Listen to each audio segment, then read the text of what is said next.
Hi Jennifer, this is Donnie again. Here's a tutorial. This may or may not be in two parts. I'm not sure. I'll see how far I can get into this. This is a tutorial on how to edit and add pages.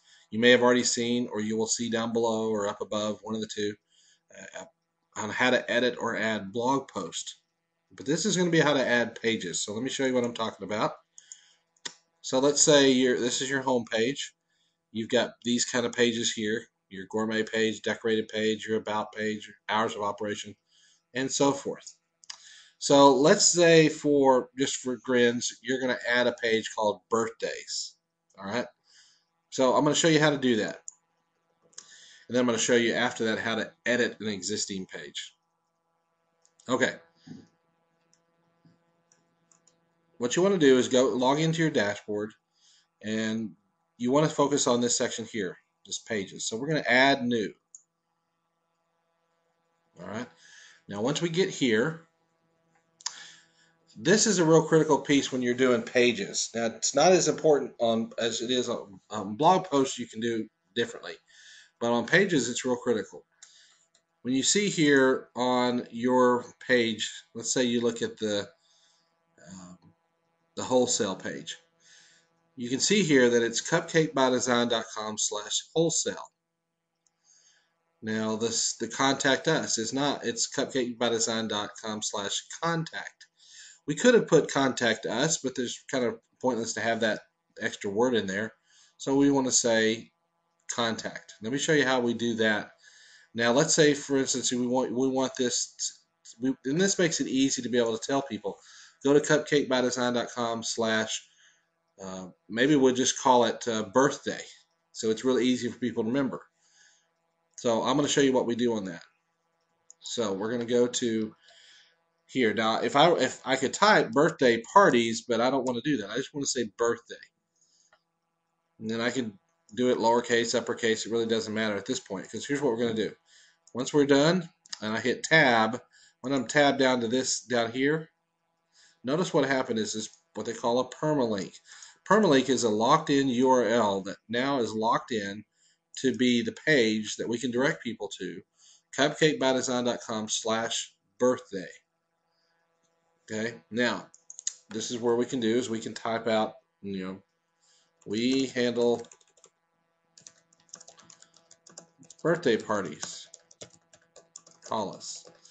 Something simple like that. Now, obviously, you put more for the tutorial's sake.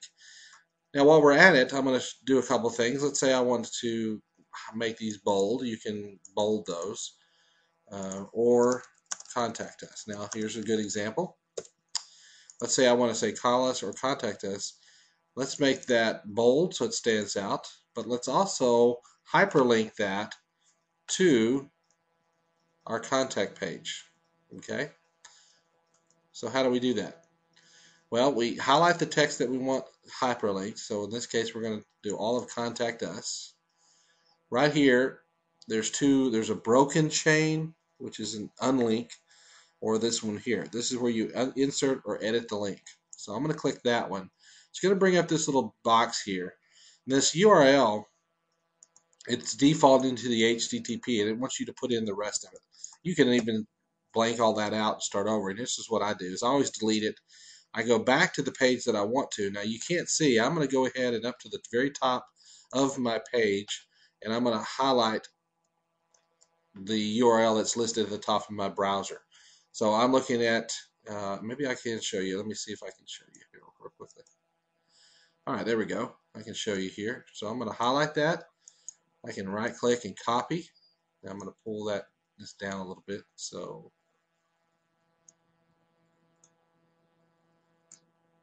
just this a little bit so you can see things more on the tutorials than what you're seeing. All right. So now I've got that copied. I can right here, right click, paste, and see how it pasted in the exact URL that I want it to go to. That also helps from you typing something incorrectly. So you've got this pasted in just like you want it. Now the next thing is this target. The target means if you go to open up a link on a page, what is the target? The target is two different things. Is in the same window or it's in a new window. And what do we mean by that? See how this is if I was to click on a link here, say this map for directions, it opens in a new window. See how I've got kind of a new tab here and another tab here?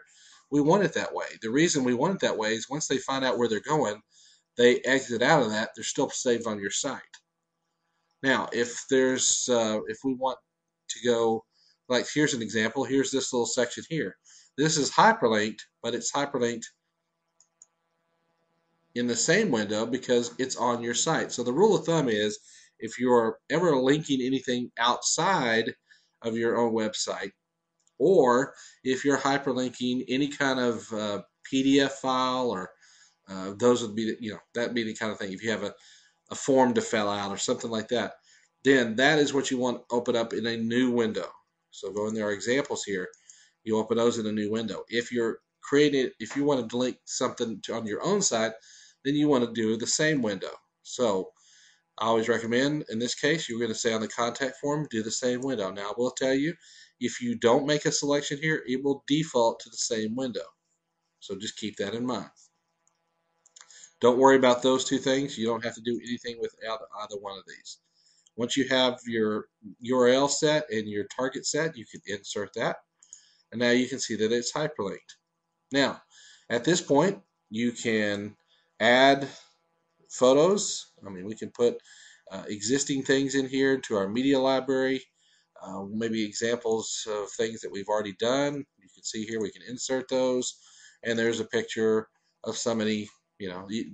That's how easy it is to, and I think you've seen other tutorials on how to do that. Adding images to your pages, just like it's. I think we talked about that, and adding things to your blog post. It works very similar. Now we can center these if we want to. There's different things that you can do. You can even center this whole text if you'd like to. There are some things now that we've got the page. Now there's a couple things that we have to figure out here. Now the page, you can see here that these pages are set up in a certain order. Now there's a real critical thing. That's the only problem about adding new pages is you have to renumber some things, but we'll show how to do that. So what we're probably going to say is if this is 1, 2, 3, 4, 5, 6, 7, the blog is probably 7. Let's say we want birthday parties to be kind of right in between these two. So this is 1, 2, 3, 4. So we would probably say it's 5 and then have to renumber these 3 things. But let's show you how to do that. So before we publish, we want to talk about these attributes. So number 1, we want it on the parent page, the main page. Because we want it showing up here. Now you can see here we have the ability to make it where it could fall under one of these, or we can make it its own thing. So like you can see here, the hours of operation is under the about. So let me show you see how that's kind of a second level menu. In this case, we want to just keep it on the main page, and we would label it as number 5, let's say. Now, at this point, you just leave that check there, and you publish the page.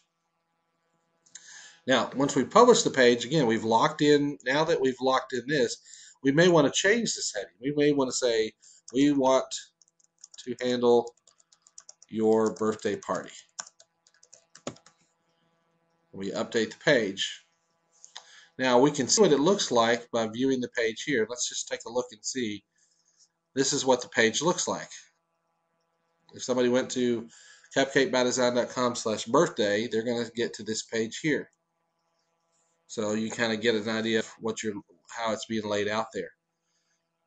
Now I'm going to show you in the second tutorial a couple other things about the style of the pages and how it's set up, and then also how to edit existing pages, and something that you might want to know as far as the navigation bar and so forth. So we'll cover all that in the second tutorial.